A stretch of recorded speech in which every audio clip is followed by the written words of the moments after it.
Welcome to the Tournament Poker Edge podcast, brought to you by TournamentPokerEdge.com, the only podcast dedicated exclusively to tournament poker strategy. And now, here are your hosts, Ron Fezbuddy and Killingbird.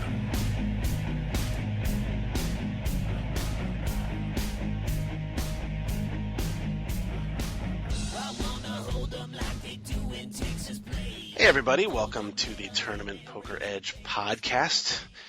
I am your host, Killingbird. That's your other host, Ron Fezbuddy. What's up, man? I am good. What's up, KB?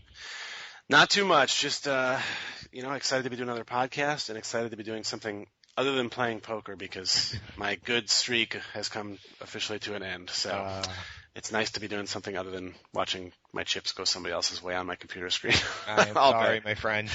No, it's all good. As we've talked about on the podcast, I think I had 3 profitable months, and I with variance, it's a matter of time before you finally run into a bit of a wall, and I guess my wall decided to come in March.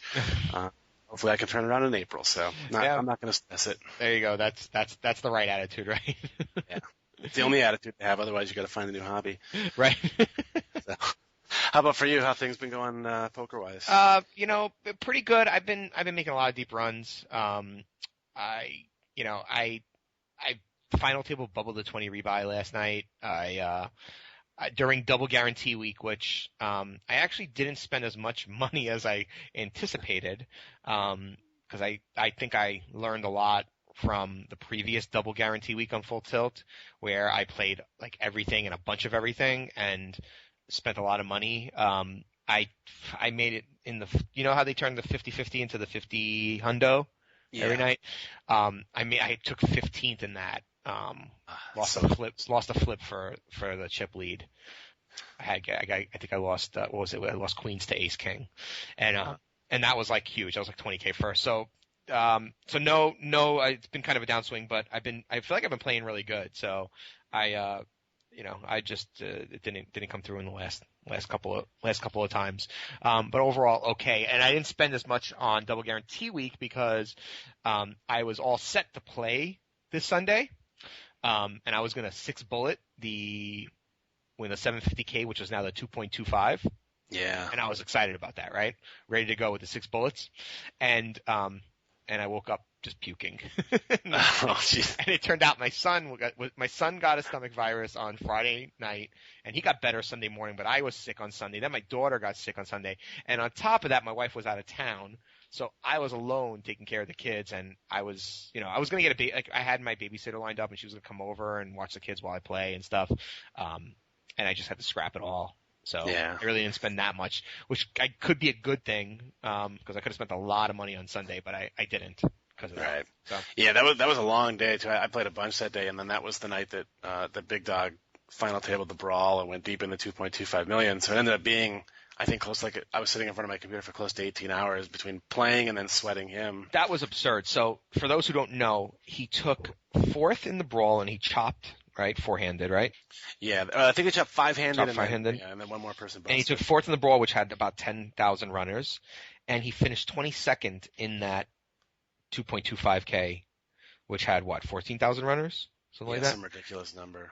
That's just an incredible performance. It was awesome. Yeah, I actually was, like I said, sick all day, so I really didn't do anything with poker. I couldn't leave the sofa, but I felt a little better around 10 o'clock, and I checked in, and I saw him, deep in both, and I just was amazed.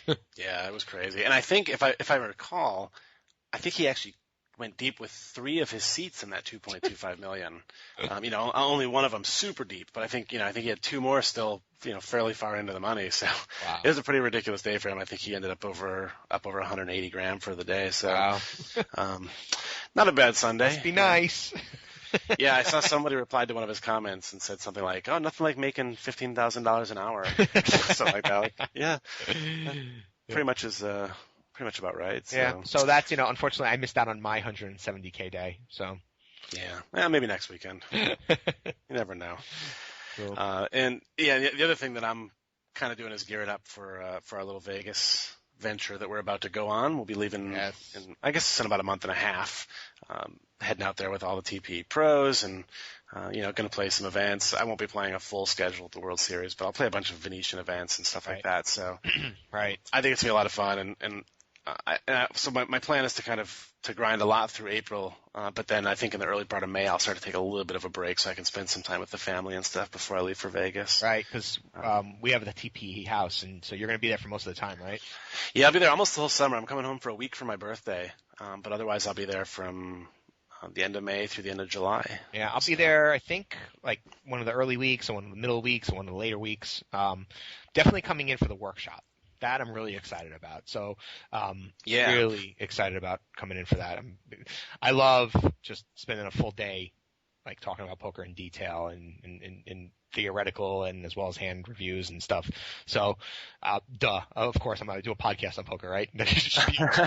Given that I like to talk about poker in detail. Just in case you guys didn't know this about your poker. We kind of like this game. Yeah, so for people who haven't checked it out, make sure you go on the site, check out the details on the boot camp. It's June 10th. It'll take place at the TPE house, and I think it's gonna be a really good value. We've already got some people signing up, and I know they're looking forward to it, and I'm stoked for it too. I mean, it just goes back to what we always talk about with free education of getting to run this business, and I think that's gonna be a huge learning day for sure. And I'm looking forward to the hanging out afterwards, just going to the pub and. Because we're going to do that, right? We're going to have like a TP gathering? Yeah. Yep, we're going to head out. It's T-Twist's birthday, so we're going to head out with all the people who come hang out and have some cocktails. Yeah, should be a fun night. And then I think the next day there's like a 1500 and at the World Series and there's a 340 at the Venetian. Yeah. So, if you're looking for a weekend to come out to Vegas, that's a great time because you can knock out the boot camp and then go play, no matter what your bankroll is, you can find a tournament to play the next day. So it's going to be a fun time. Cool. Any, have you seen or any interesting poker on TV or anything? Cause I know I gotta tell you, I watched the WPT, Festa Lago. I haven't watched that one yet. I have a DVR. Okay. Yeah, you should definitely watch it because it was a really interesting final table because it was, of the televised final table, 5 of the 6 guys were internet players. They're Randall Flowers, all in from 2+2, and Nova Sky from I'm not sure if he posts anywhere, but I know he's on Full Tilt. They were like playing really, and everyone was playing great, but those 2 guys got in such an interesting hand that really I've been thinking about nonstop since I saw it 2 nights ago. And so aside from the hand though, it's the first retooled WPT coverage that I've seen. Okay. With the Royal Flush Girls and the and Bond 18 doing the raw deal, and then the coverage of the early part of the tournament, and I really like it. I think it's an interesting. It gives the tournament more. You just feel like you understand what happened the course of the tournament a little bit better. Not that a 20-minute recap of 5 days of play really does that, but it just gives you more characterization and narration to it. But yeah, there was this one really interesting hand between Randall Flowers and Nova Sky that I urge you guys to DVR it and or watch it and check it out because Flowers is the chip leader and Nova Sky is the second. He's in second, and Nova Sky opens from late position with 6-5 off from the button, right? I mean, but they're four-handed at this point, right? So that's it's fine. And he opens. I think he min raises, and then the flop. So it's 6-5, and then Flowers just calls him with Jack 10 suited from the big blind, which I think is also really reasonable, right? Yeah, you could certainly 3-bet there too, but I think calling is fine. Yeah, I mean, I think I would avoid 3-betting because, I mean, if you get 4-bet, you got to fold, and your hand has so much equity, Yeah. So I think, I like it. And the dynamic between these players, Nova Sky was just opening a ton, right? So the guy is playing really aggressive, and he could have any 2 cards there. So I think you got to, with the hand that good, you're definitely going to play it. And I think just calling is best, even out of position. And then the flop is King 8-8. And what's really interesting, so it's like, King 8-8, Flowers checks, and then Nova Sky c-bets 250K into a 620 pot. And, can you really narrow his range there?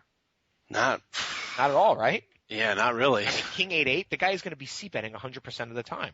Yeah. Especially, an internet player. And like, the thing is, like, that was interesting about it, and when I'm watching it, is that Flowers knows this, right? So it's like the leveling war that was going on, and you could just see, like, their faces, like, they're just the leveling that was going on, because he's c-betting 100% of the time, and Flowers knows this. Right. Right? And so Flowers could have even, check raised to try to take it down there. I thought that was, potentially an option. Then one of the things that Flowers said is that he would never check raise a king or an 8 here. So he thought Kuhn knew that. Novice guy. So even more leveling, right? Like Flowers says, if I check raise here, I'm telling him I don't have a king or an 8, because why would I check raise a king or an 8? Right. Right? Exactly. So he's trying to make it look even stronger. But then the 9 of diamonds comes in the turn. So now you've got the 8 and the 9 of diamonds on the board, and Flowers has the Jack 10 of diamonds, right? Huh. So now what do you do? What do you do here if you're Flowers? Now Flowers checked, and then Jason Kuhn bet half the pot. He bet $5K into 1.1 million, and Flowers just called here now with a hand with a ton of equity. So I like the call because he could take away, like, either he hits it on the river, or he can, like, try to take it away on the river. Yeah. A lot of case, But what comes to the river is just sick, because it's the 7, which gives both of them a straight. It gives Flowers the jack high straight, and Nova Sky the low end of the straight. And so now it's just like such leveling once again going on, because Nova Sky, Flowers actually checks the river, which was pretty amazing, because he felt that he would get more value from checking and letting him bet. And Kuhn bets like half of his stack, which is 1.5 million, and Flowers moves in, and like Kuhn, you've watched the replay, because he actually dry heaves. Really? Dry heaves, yeah. I thought it was so interesting for so many reasons. Both players are really good. They're really aggressive. You're really trying to narrow their ranges. They're leveling each other. ICM plays a factor. I would just recommend to anyone. It's a great hand to watch. And what a terrible spot for Jason Kuhn, because when Flowers jams, he has it every time. Yeah. But because Flowers can't. He's never bluffing him off of any hands. Right. He's already put in half his stack. Got it every time. He's every time. Yeah, and Flowers said he would have led 1.2 million if he bricked. So, wow. So it's just, great players in a big hand like that with so much on the line, and it was just an awesome hand to watch. So anyway, just want to recommend. Yeah, well, like I said, I got it on my DVR, so I'll make sure I watch it, and I'll look forward to that hand even more now. Cool. All right, so what's our topic for today? Today we are going to talk about restealing, which is always a popular topic on the forums and whatnot. Yep. And I think it should be really interesting. We're going to bring in Wein and Cougars to talk it over with us. Yeah. I think it's an interesting topic to talk about, because, I think restealing is one of those things that became very popular relatively quickly into the boom. I remember reading about it in 2006, and it seemed like everyone started, at a mid stakes and above, started really restealing all the time. Even low stakes, people are just restealing. You got 20 big blinds on the button. People are looking to resteal there a lot. But I think it's evolved a little bit, and I think there's probably many more nuances to restealing than there were in the past, because people are aware of the move. Yeah, people are adjusting their calling ranges so much. Totally, and they're adjusting their opening ranges, right? So, like, right. if you got a couple of guys with 20 big blinds or around that range, in the blinds, well then, should you be opening into them? Right. Should you be opening to them, because they're probably going to resteal on you. So I think people are. It's the game is always evolving, right? And that's, I think, one of the areas the game is evolving. So I'm excited to talk to these guys about that. Yeah, it's something you hear our pros talk about a lot in their videos, where they say, well, I might open this hand, but there's these 2 resteal stacks here that I have to worry about, so I'm going to go ahead and fold or whatever. And yeah, so it's something you really obviously need to be taking into consideration when you're opening, but you also want to be looking for those spots when you're getting down into that restealing range. So. Cool. It'll be good to talk to those guys. So we'll take a quick break, and then we'll come back with Wein and Cougars 4444 here on the Tournament Poker Edge podcast.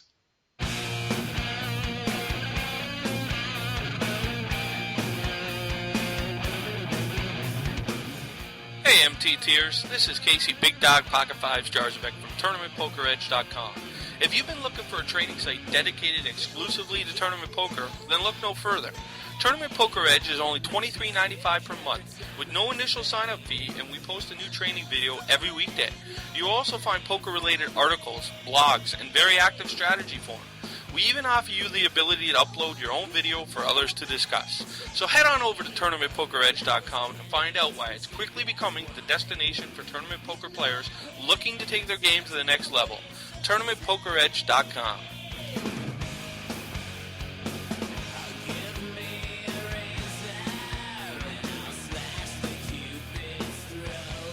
Hey everybody, welcome back to the Tournament Poker Edge podcast. Time to bring in our TPE pros for today's strategy discussion. Jonathan Wein and Sean Henriksen are with us today. How are you guys doing? Mad that he came first this time. I'm going to switch it around on the outro. You're supposed to go in alphabetical order, so Wein is always last. Hi, Wein. I don't know if I've told you guys this, but when I marry my girlfriend, I'm taking her last name so I can go first. I was thinking you could just change all your screen names to AAA Wein. So no matter who we bring on, you'll always be first. I knew I should have made my name like AA Wein has physics. Yeah, that would have been the best one. Oh man.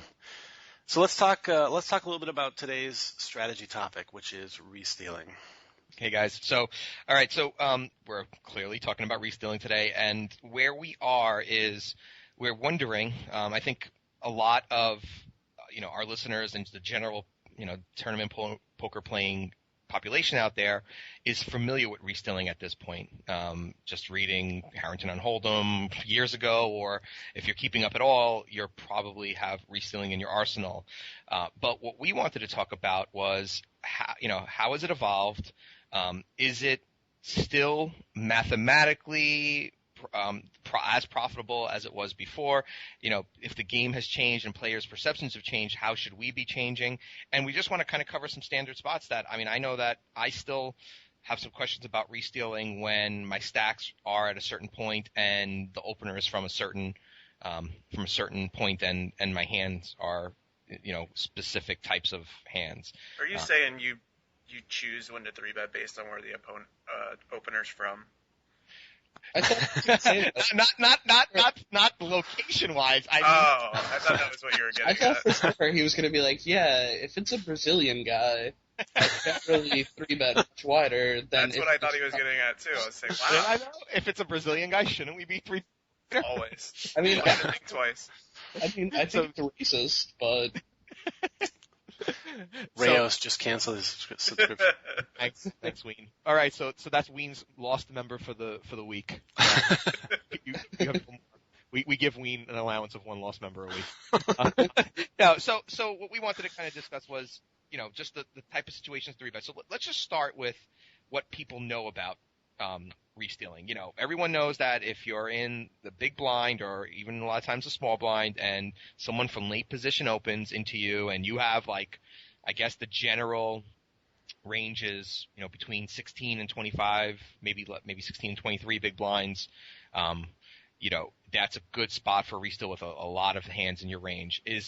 In your experience, are we still there or have things changed dramatically? I guess we'll start with Cougar since his name starts with a C. Yes. It's definitely still profitable. I think there's a lot more dynamics there. I think stack sizes play a very big factor in it, as well as position of opener and position we're restealing from. I think that's changed more than anything because I think people are opening a lot more wider in early position based on what tournament it is as well than they used to a few years ago, for sure. Right. But they know about the people opening know about the resteal, right? So how does that affect its profitability? Because either they'll call you wider or they have a better hand. I don't know which of those may be true. But because people know about the resteal, how does that affect you being the restealer? They're obviously calling wider to a certain extent, but also you have to realize people are opening much more wider on average as well. So I don't know if it's changed it that much drastically. I think you can even actually probably 3-bet slightly less wide than you could a few years ago. Mm-hmm. But I still think the same principles are still pretty effective as they were. Is this specifically on 3-bet jamming? Yeah, I think we're talking about jamming, Resteal jamming. Okay. Yep. I mean, when I'm 3-bet jamming, it's really very specific on the player. Yeah. And what I assume their calling ranges are going to be. Like, if I'm 3-bet jamming on someone who knows that I'm jamming, 15 big blinds pretty wide, and it's someone like, I don't know, the Czar 19 or Poker Jammers or Paul G's or something like that, they're going to call you with Queen 10 suited there because they're actually, like, basically flipping versus your range there if you're shoving 7-6 suited.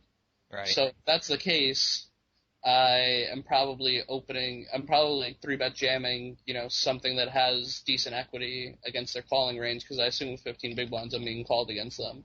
Right.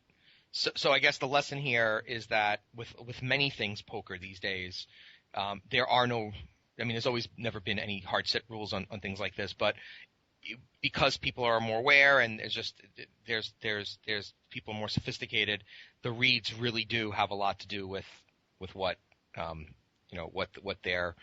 with your final decision may be. It's the also go ahead. It also depends on, like, not even what I assume their capabilities are, but what I assume they think my capabilities are. Right. Like, if I play, I don't play that often, but most people know me are like the same high stakes regs. There's probably the same 400 people in 100 rebuy on any given weeknight. Right. So I mean, we all have an idea of what each other does. So if someone perceives me as very tight, I might be jamming because they don't think they do well against my equity, whereas other people, might perceive me as really loose because I do some crazy stuff once in a while that I get caught. Then I'll change based on that. Right. So it depends on a lot of things. Whereas in the middle to lower stakes, you don't have that as much, so you really have less. You have more limited information in the mid to lower stakes because you're not seeing the same 300 or 400 people that often. A lot of times Right. You're going to see a lot of randoms.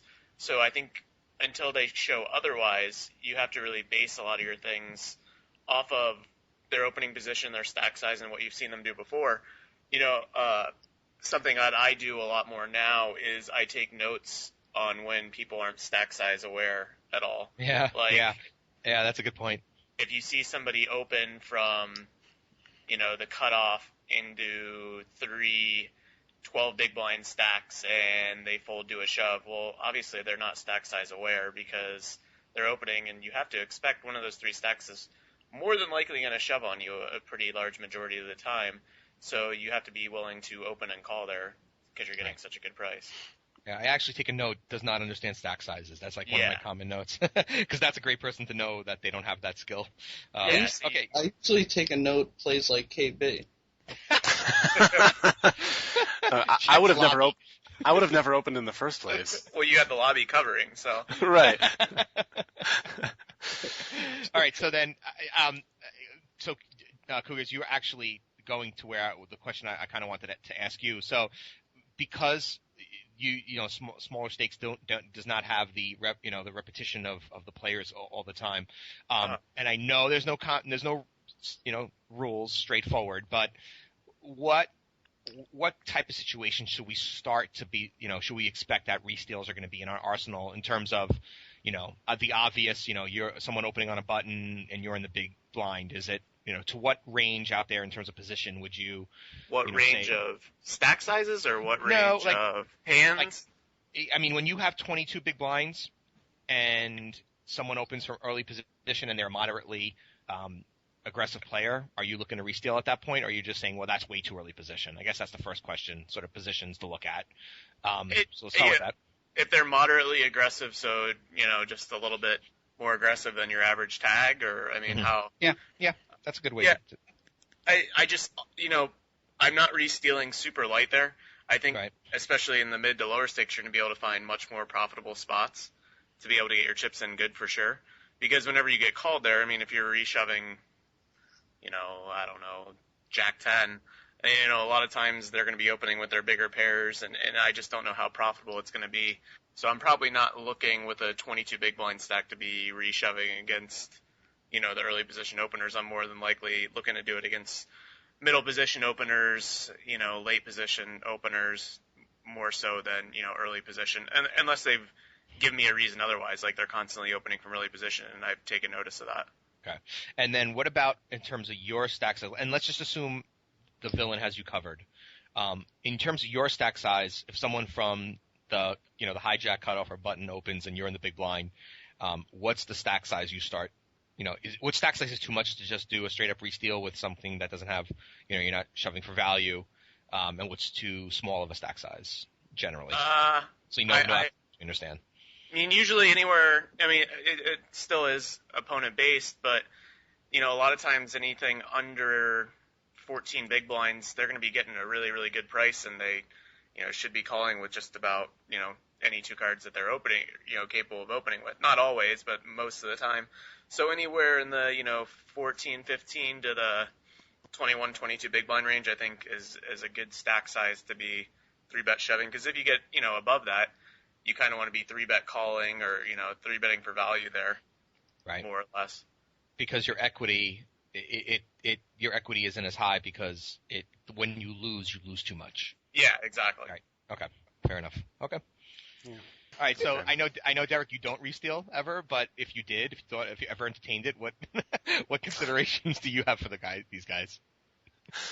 Well, I think, like Cougars was saying, I think the biggest thing for me is looking at what that opponent has done up until now and what they might think of me up until now, because I'm probably playing somewhat similar stakes to what Sean is, small and mid stakes. So chances are that opponent has no history with me, and I probably have no history with them. So it's going to be really depend on how have I played up till now, how have they played up till now in this exact tournament. So that's going to be a big basis for me. And then, obviously looking at stack sizes and what my actual hand is, but more so than anything, usually when I'm shoving hoping they're going to fold. So it's going to be based a lot on how if I think they're going to or not. Normally when you shove, you have aces or kings, so you don't want them to fold. Yeah. Believe it or not, sometimes I actually play like jacks. Whoa. But not too often. They're trouble hands. Hesitantly as well. Those hands just get in trouble. Ace is a drawing hand, and jacks is just a flip all the time. So they always have king queen suited when you have two jacks, and it always gets there. So yeah, all right. Cool. So should we talk some specific hands? Yeah, let's do that. Let's go on to. Okay, so for everyone who's listening, if you have found our podcast, you either found it from our site or iTunes or another syndication method. If you found it through a place other than our site, you can actually go to our site, tournamentpokeredge.com, and /podcasts, and you will see next to the link to download this podcast, you'll see a link to actual hands from this podcast, which is useful when you're listening along and we go through the streets and the different stacks and the different hands that are out there. A lot of people like to follow along visually, helps them keep in the hand. But we'll do our best to make sure you understand everything that's happening as we go along here. So you can find the hands there. And we've collected a couple of different hands to talk about with the guys today. So we'll start with hand number 1. So in this first hand, this is a hand I played in the full tilt, the 28K, which actually this occurred during double guarantee week, so it's the 56K. And this is a 10 p.m. tournament, $26 buy-in. The blinds were 170, 340 with a 25 chip ante. We were 9-handed, and I was in the big blind with ace-4 off. It folds to the cutoff, and the cutoff has 31 big blinds, 10.5K actually, and I'm in the big blind with 20.7 big blinds, about 7K, and he opens. Sorry. Good math. Just 20.7 yes. Big blinds. Okay. Just 20.7. Well, if you look at the hand history, it actually tells you how many big blinds you have. Oh. So with 20.7 big blinds, I get opened into in my big blind. The guy raises to 1020 at 340, so he full 3x's it. And my read on this guy is not super detailed. All I know is I have about 30 hands, I think, on him, and a HUD of 13-13, but I don't really know. I didn't notice anything, so I don't know if, I didn't see him raise fold. I really don't know what that 13-13 is constructed of. That's all I have on him, so I don't have much of a read. And he 3x's it, and I have 20 big blinds. So my question is, the reason I bring this hand is for a couple of reasons. I have an ace, right, which is, is obviously helpful, but my kicker is really weak if called. That's one area of gray for me is, should I just be chucking the good kickers? And what do we make of this guy's full 3x? Should we just assume he's inexperienced, or does that scare you anymore? Because most people at this point are not full 3xing. So that's the hand that was presented to me. I fold pretty easily. I mean, we have a poor ace, so whenever we are called, we're crushed. And we still have a pretty significant stack. I mean, if you really think that he's open folding here a very large percentage of the time, it's a profitable play. But I just think, the times that we are called here, we're crushed and our stack is gone.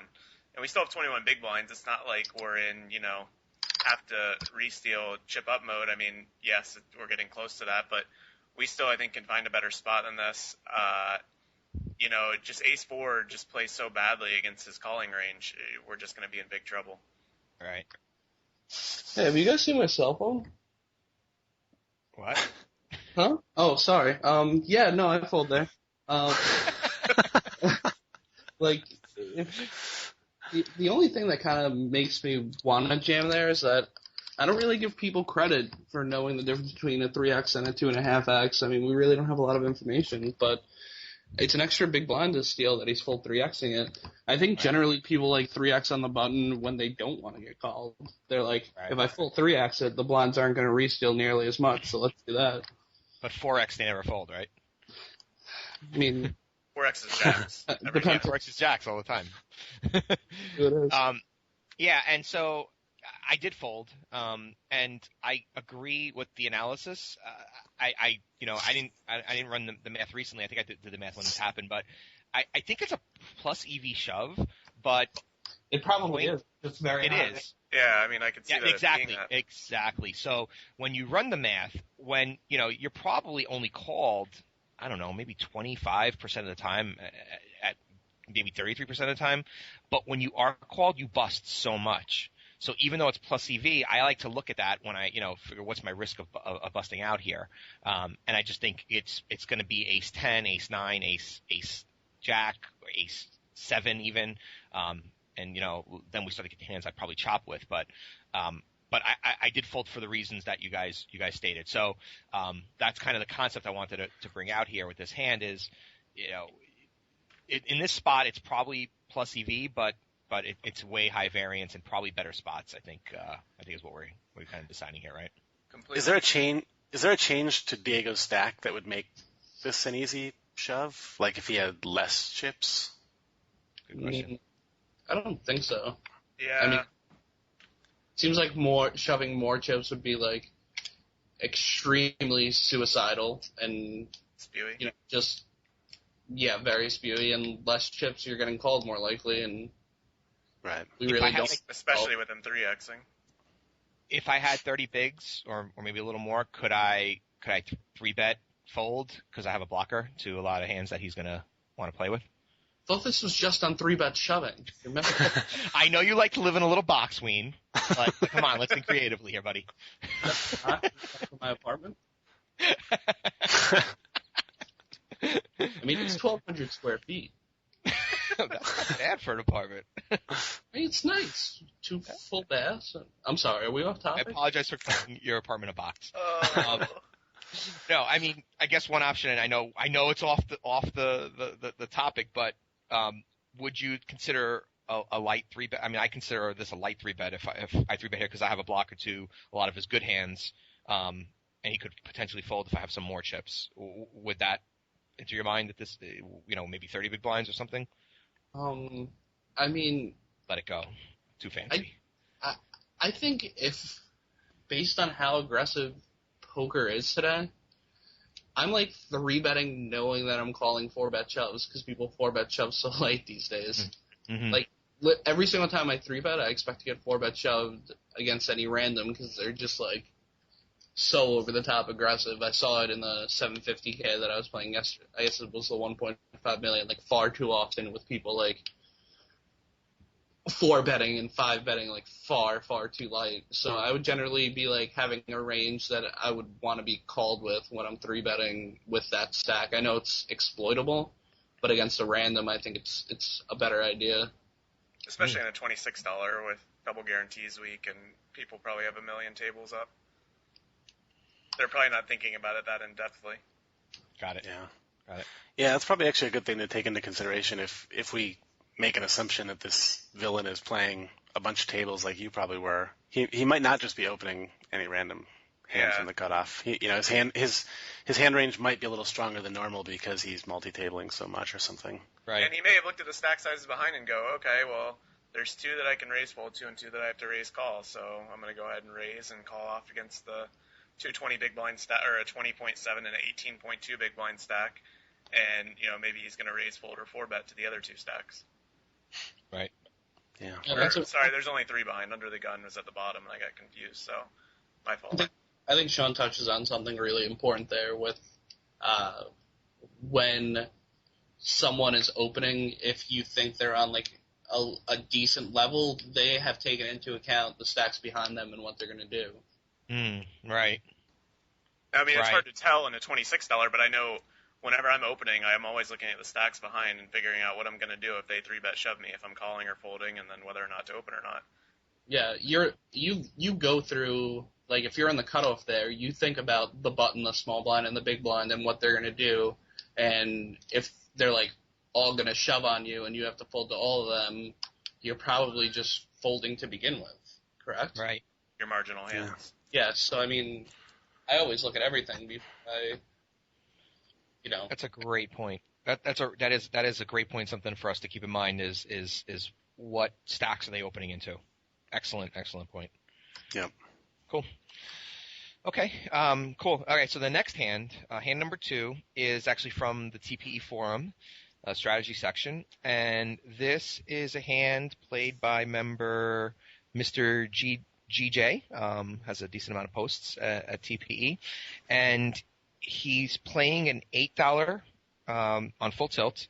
The blinds are 122.40 with a 25 ante, and he's in the big blind with 16.5 big blinds, nearly 4K.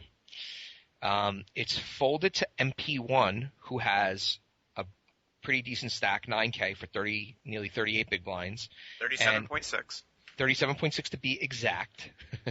And this guy MP1 opens actually another full 3x open here to 720. And it folds to the hero who has 16.5 big blinds. He has 10 queen off. And let me read what he posted so that you can get some insight into why the question arose. He says, having watched the recent Big Dog videos, I've been trying to open up my 3-bet shoving with hands such as this one. I'm comfortable shoving 15 to 20 big blinds versus an LP open with hands like medium pocket pairs and suited connectors, but when like Jack 10 S, Queen Jack S. But when the open comes from earlier and my hand is weaker, I'm not sure the correct play. Would you shove this hand here? I have stats for the player, but would like thoughts on jamming here first. My thinking was, I have a hand that plays fairly well if called, and I have enough chips to get him to fold. Do these sorts of shoves only work in higher buy-ins? And the stats he gives us is the guy is a 17-17 over 54 hands. 1 of 12 pre-flop raises were from early position, 4 of 13 from middle, so we can just go with the middle position. And as a reminder, the guy opens 3x, we have 10 queen with 16.5 big blinds in the big blind. I think it goes back to what I was saying earlier, where like people call 15 big blinds, like 15 big blinds is a new 10 big blinds. You used to say like you don't have fold equity when you have 10 big blinds, like when you're jamming. Right. Now it's like 15 big blinds, and I think queen 10, like I think you're getting called almost always with like 16 big blinds. Maybe I'm completely off on that, but I think people don't really fold to 16 big blind jams like they used to. Right. I think the fact that the raise comes from MP1 as opposed to later position is pretty important. Yeah, I agree with that as well. It's like, it doesn't even look like a steal attempt to me. It looks like the guy's opening like for value. Right. So we Yeah, gotta I mean, just. Sorry, go ahead. It could possibly be a steal, but you can't give him that much credit for stealing here. MP1. I mean, Right. the stack sizes behind aren't bad for him to steal here. But at the same time, until somebody's shown otherwise that they're going to raise fold from early position, a lot of players in an $8 tournament aren't really raised folding from early position.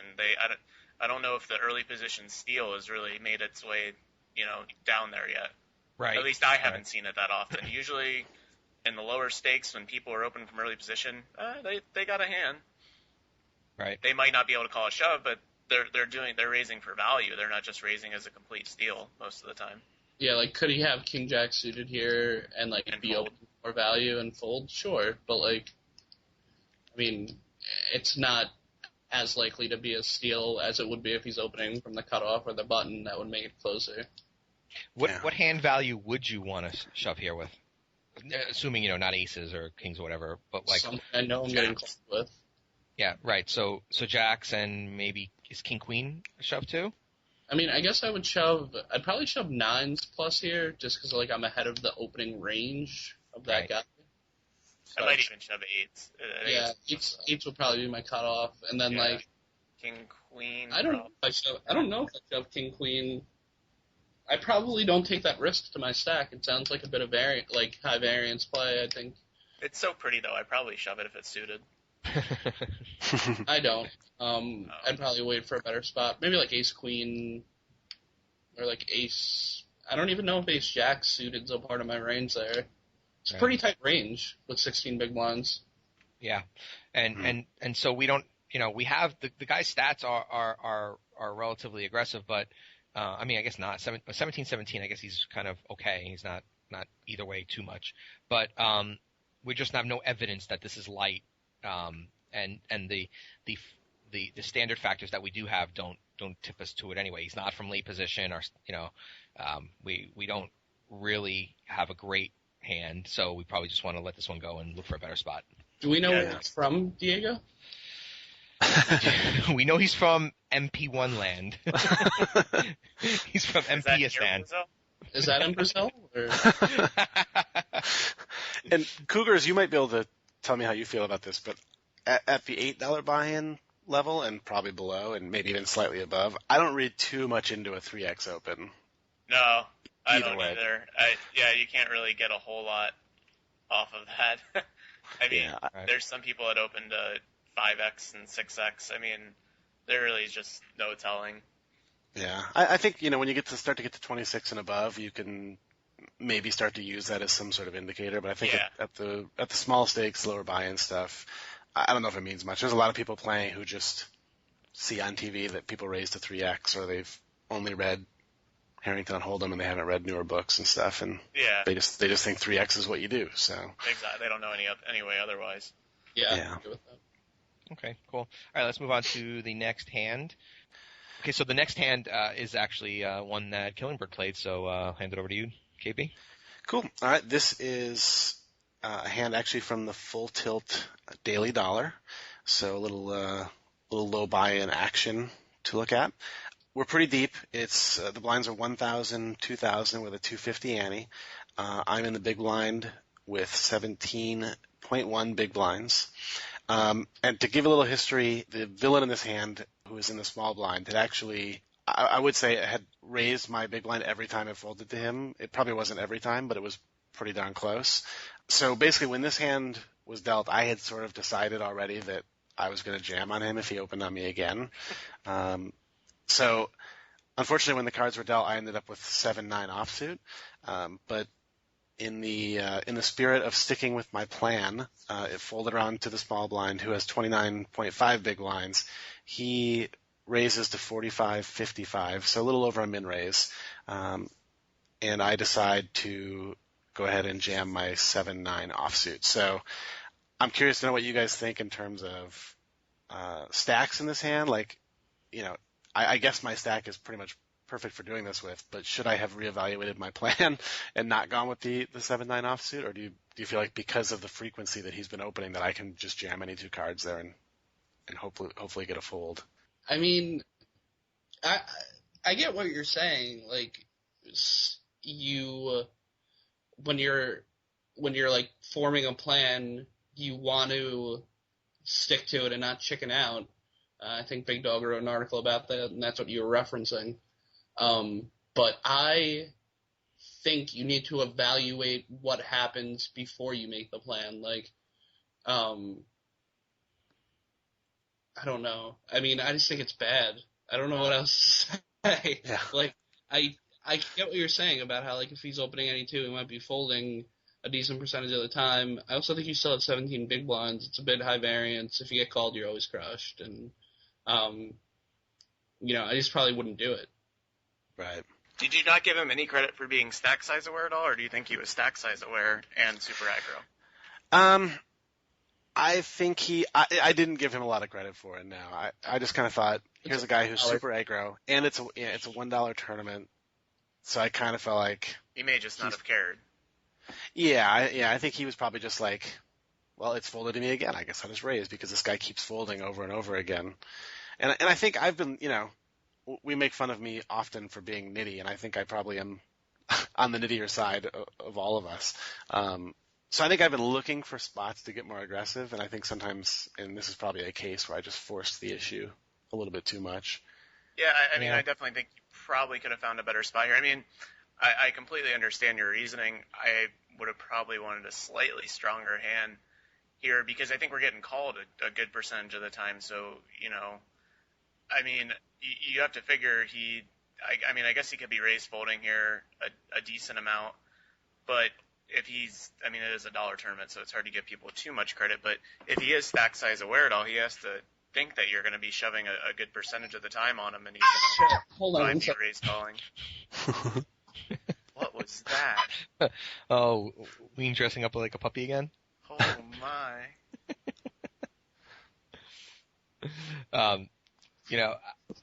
I think probably what you could do here is take a deep breath.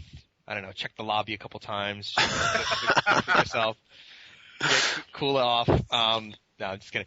I don't know, man. I feel like you can get away with this so much. I think it's so close. I can go either way with this. It does introduce a ton of variance, and he's opening into a 17 big blind stack, as the guys are saying. I feel I try to think what would Big Dog do? WWB DC? Yeah. And I feel like he would just shove it in this guy's face. I could be wrong, but I don't know. Right.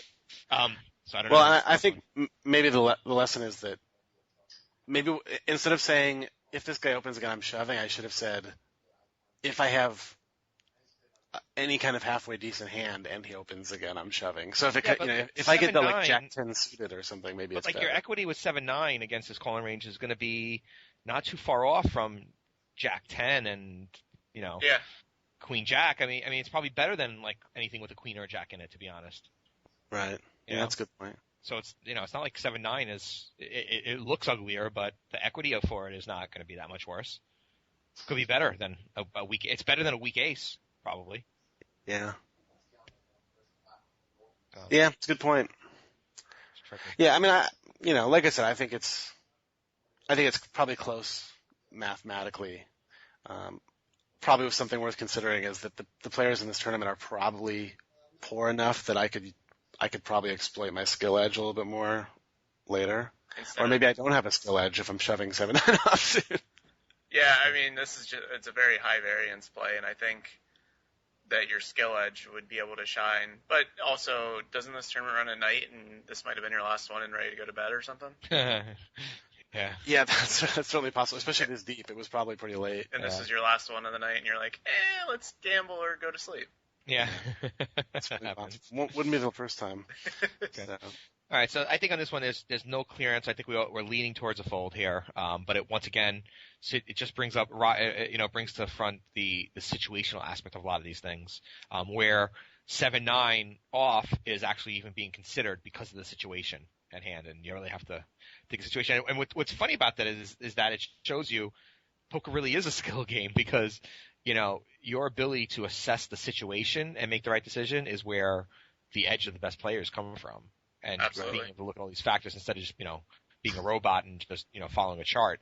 The person who assesses the situation most correctly according to a range is the one who's going to have the most profits over the long run. So, okay, cool. The bright side of the story is that I shoved 7-9 and the flop came King 10-7 and the turn was a 7. You would think, unfortunately, he had pocket kings, so he had a boat to my trip. So, So basically, you got to go to bed. yeah, so I got to go to sleep. It was awesome. Win-win. Yeah. Hi. Hi, Wein. Hi. Welcome back. You didn't miss much. We've been talking about the same hand. You guys hear the doorbell ring? We No. did. And So- actually, Just answered this is off topic, but, TP likes to know what an average pro does. Just answered the door in my boxers, and it was some girl trying to sell me magazines. Did you buy any? Like some 17-year-old girl. It was, very uncomfortable. She's like, I'm a motivated speaker, and I'm going to this communication school. You had and to have bought some. Every magazine you buy gives me points, and if I get 10,000 points, it launches my career. And gives me a $5,000 scholarship, and I was like, listen, I don't need a magazine, I have the internet. Something good, I might be interested. She's like, yeah, can the internet help you get money for a motivated speaker? I'm like, yeah, I'm just not interested. I'm shocked people are still selling magazines that way. I mean, use that as the vehicle for fundraising. Yeah. I figured there'd be something else. I mean, if there was candy bars, I'd buy a candy bar. Right. Yeah. She should do better with candy bars as opposed to magazines. I would have She spent $1 on a candy bar. Yep. If she came to my front door right now with a Big Mac, I would buy it. She was I'll tell you that much. She was kind of cute, though, and I didn't have a shirt on, so that was awkward. Oh, So man. you didn't have a shirt on and were in your boxers? Yep. Okay. I mean, they rang the doorbell. I assumed it was like a package, and then I opened the door and there's someone there. I'm like, I know, it's crazy, right? Like the doorbell rings and there's a person in this. Fuck. I mean, Crazy. You don't Let's be have honest. you don't have the people in that 1,200 square foot apartment? here's the thing with this apartment. I didn't even know I had a doorbell. Hey, if you're gonna ring somebody's doorbell at this time of the morning, you gotta expect them to be in their boxers. Oh wait, it's 3:30 p.m. He answered the door and started laughing. I'm like, this burly, hairy man, and I have a little 2.5 pound. I mean, think about that image. Could have been worse. You could have knocked on the big dog's door. And TPE has now canceled an account. Yes, all right. Let's move on before we lose all listeners. Hand number 4 actually features a dog. The Brazilian dog won in the cutoff. Jam. So, yeah, exactly. That's racist. Okay, so we're back to the 28K, which is double guarantee. I think it's the same tournament, but a different entry of mine. We're at 142.80.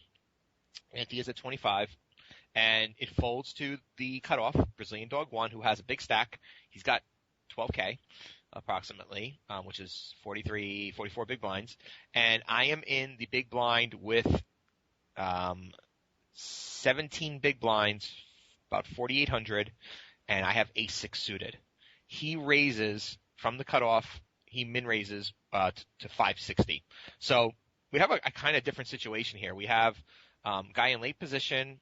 He's min raising this time, and I have 17 big blinds. My stack is starting to get a little bit shorter, and I have a hand ace-6, which without being suited is kind of marginal. But now I'm suited. I don't know.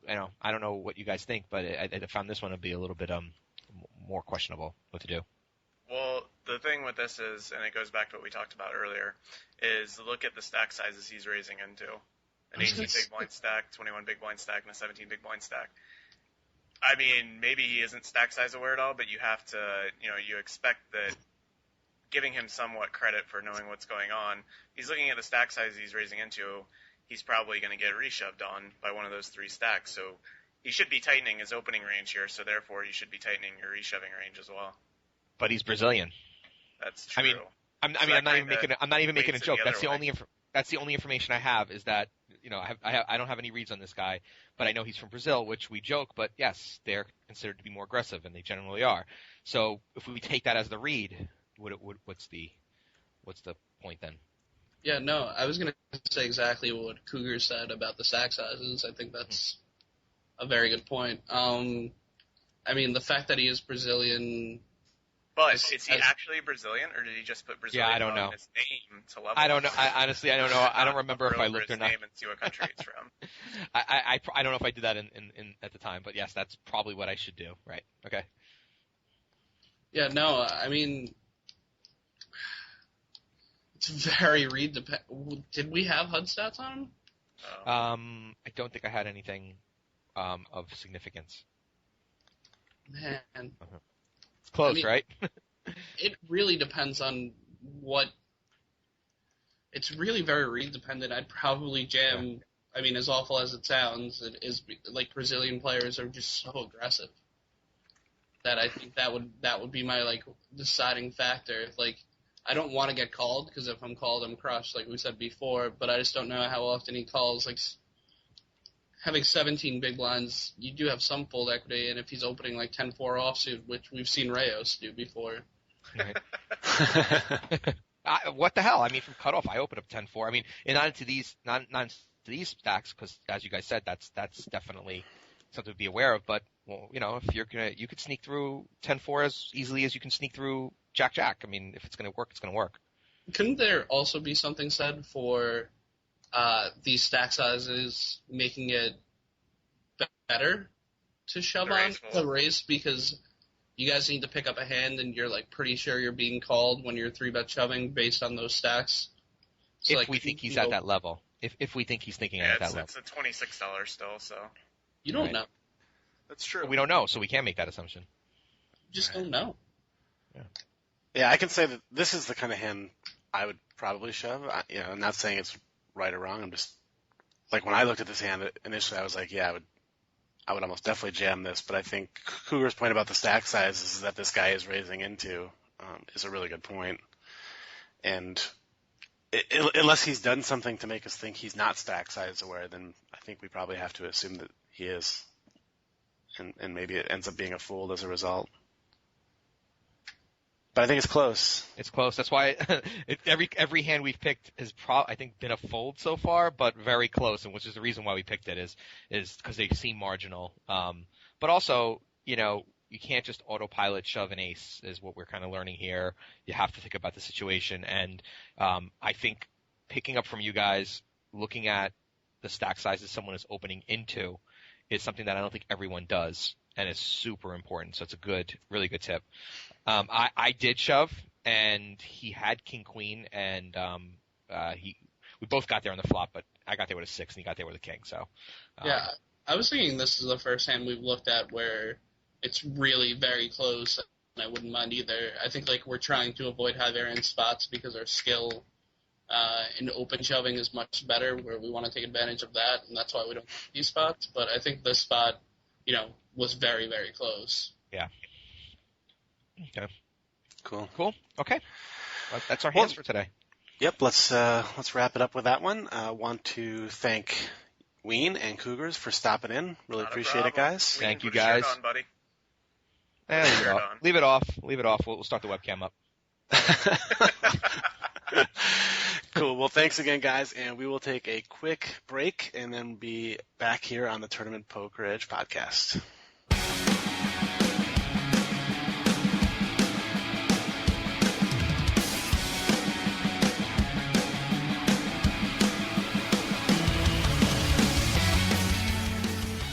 Hey, this is Killingbird from TournamentPokerEdge.com, here to tell you about our exclusive rakeback program.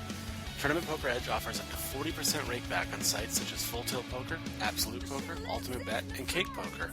If you're playing online and not getting rakeback, you are just giving money away. So visit rakeback.tournamentpokeredge.com and sign up for the Tournament Poker Edge rakeback program and start getting paid to play today.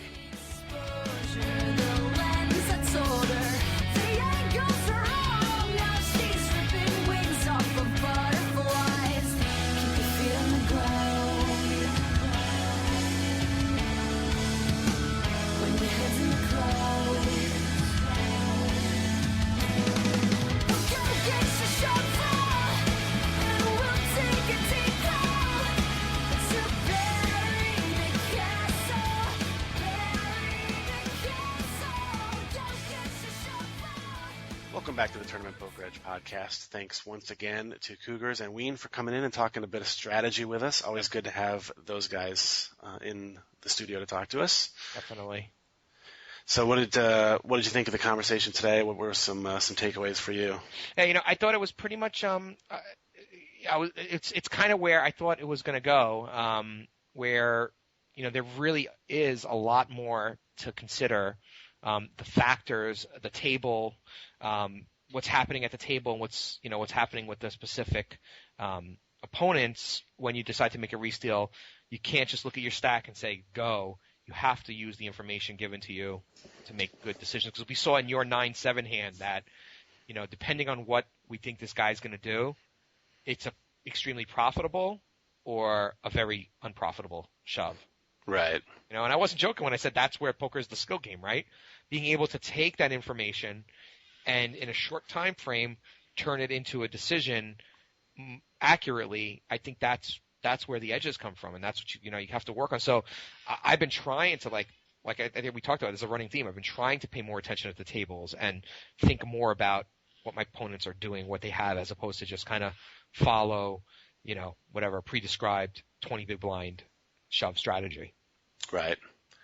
Yeah, I agree with you. I think there's definitely some interesting points there, but for me, the idea of paying attention to what your opponents are doing, but also keeping in mind what your opponents think of you. So if your opponents think you've been tight, or if you've been playing tight and they perceive you as tight, then maybe you can shove a little bit wider. Right.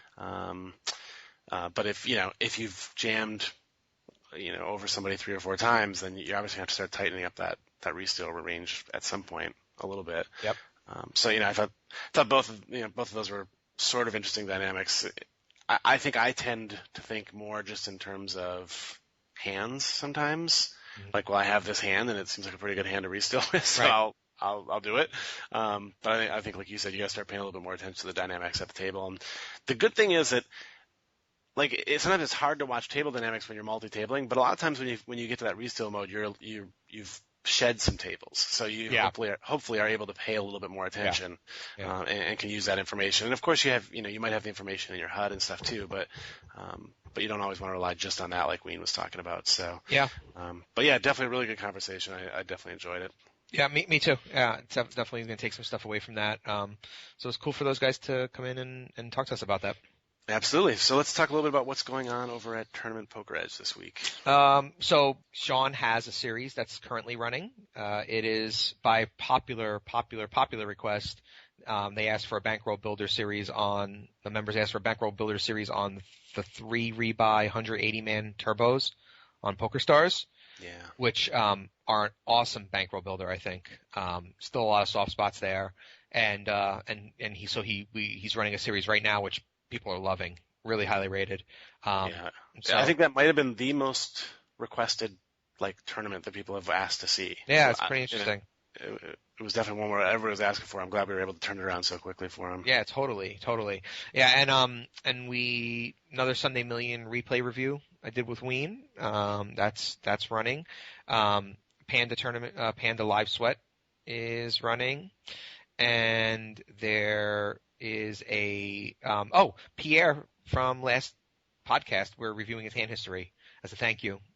That's right. Yeah, so teachers right did now. a review. Yep, that's great. And a Killing Bird Stick It to the Man is on tap. Oh, jeez. Well, I prefaced this Stick It to the Man a little bit in my I don't know if it's my last, but one of my recent blog posts. So if you want to get a teaser of what is to come in that Stick It to the Man, go read my blogs. But yeah, it's gonna be a fun one. I'm honestly looking forward to it. I think it's gonna be a blast, especially because I know the big dog's doing it, and he is always fun to have on a Stick It to the Man video. Right. So. And I know for a fact you butchered a hand. Oh yes, we talked about that one long and hard.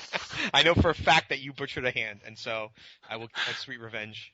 Yep. And I don't like to watch you suffer too much, but in this particular case, I took my lumps. Well, just enjoy it because it's the last time I'm turning on the recorder this year. So. No, I mean they'll see the hand when they watch the video. Yeah, it'll be a good one. Next time we get Big Doug on, maybe we'll talk about it, why it was not great. But yeah, that one should be good. And I'm not gonna say anything too detailed, but new TPE pros are on the horizon. Yeah, I'm very, very stoked. Like I said, we can't really name names yet. But very you know, soon. Very by the time you might be hearing this right now, and maybe it's been announced, but as of the time of this recording, we can't say anything. But it's going to be great. I couldn't be more excited about the guys we're bringing on. So Yep. Yeah. More than stay tuned to the website for that announcement. It will be coming very, very soon. Yep. Right on. I think that's it. So thanks again to the pros for stopping in, and thanks to all of you guys for tuning in, and we'll see you here next time on the Tournament Poker Edge podcast. See ya. See ya.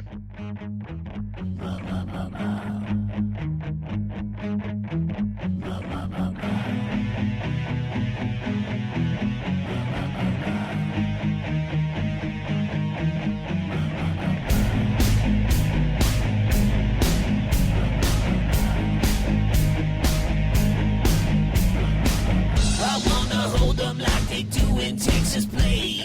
Fold them, let them hit me, raise it, baby, stay with me. Luck and intuition, play the cards with babes to start. And after she's been hooked, I'll play the one that's on her heart. Oh, whoa, whoa, whoa, whoa. I'll get her heart, show her what I got. Oh, whoa, whoa, whoa, whoa. I'll get her heart, show her what I got. Can't read, no, she can't read a my poker face. She's got to love nobody. Can't read, no, she can't read a my poker face. She's got to love nobody. Poker face, poker face. Poker face, poker face. I wanna roll with her, a hard pair we will be. While little gambling is fun when you're with me. I love it. Russian roulette is not the same without a gun. And baby, when it's love, if it's not rough, it isn't fun. Oh, whoa, whoa, whoa, whoa. I'll get her heart, show her what I got. Oh, whoa, whoa, whoa, whoa. I'll get her heart, show her what I got. Can't read my, no, she can't read a my poker face. She's got to love nobody. Can't read my, no, she can't read a my poker face. She's got to love nobody. Poker face, poker face. Poker face, poker face.